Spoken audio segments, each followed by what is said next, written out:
আসসালামু আলাইকুম। দেশে এবং দেশের বাইরে যে যেখান থেকে আমার ভিডিও দেখেন সবাইকে স্বাগতম। আমার ভিডিও যদি ভালো লাগে একটু সাপোর্ট করবেন। তবে আজকে এই ড্রাইভিং বিষয়ে একটু আহ, এ থেকে জেড পর্যন্ত দেওয়ার চেষ্টা করি। আজকে একটু অল্প একটু বিষয় দিব।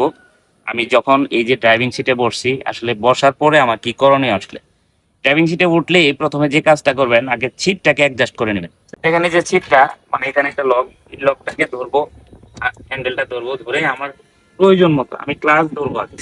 এই ক্লাসটা সম্পূর্ণ চাপ দেবো যে আমি আসলে আমার ইজি হয় কিনা, হ্যাঁ, আমার খুব দূরে হয় কিনা, বা আমার এই হাঁটু এখানে বাইজে পড়ে কিনা, এটা দেখতে হবে। দেখে আমার যদি সব সঠিক থাকে তাহলে ওকে।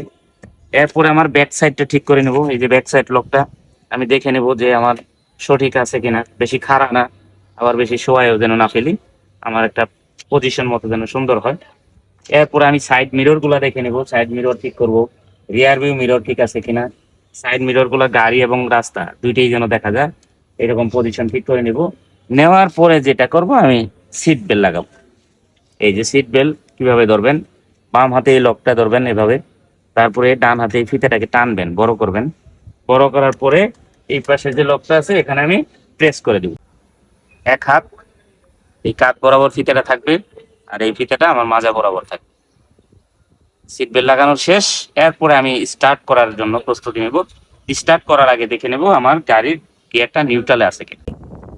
ওকে, আমরা এই গাড়িটা মূলত হচ্ছে ক্লাস ধরে স্টার্ট করতে হবে, এটা ইগনিশন সুইচ। এখানে আমার চাবিটা যখন আমি প্রথম প্রেস করি, এসসিসি তে প্রেস করা হয়, প্রেস করার পরে আমি এই যে এখানে অনে যাই।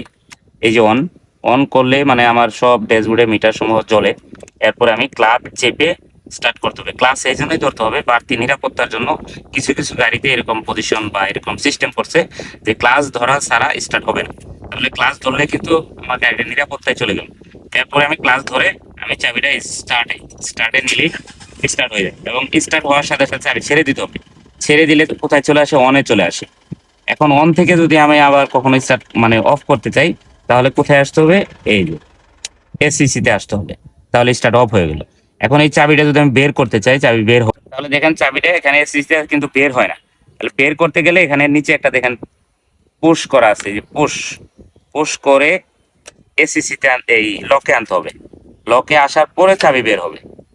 আবারও বলছি, ছিল এসসিসি তে, চাবি বের হয় না, বা সামনে করবে বা এদিকে করবে না, তাহলে এটাকে পুশ করে লকে আনার পরে চাবি বের হবে। আচ্ছা, আজকে আমাদের এই পর্যন্তই প্রথম পার্ট ছিল কিভাবে আসলে গাড়িটা মার্চ করা হয়। এর পরবর্তী ভিডিওতে আরো দ্বিতীয় বা তৃতীয় অনেক ভিডিও দেখতে পারবেন। সবাইকে ভিডিও দেখার জন্য এবং সাপোর্ট করার জন্য ধন্যবাদ।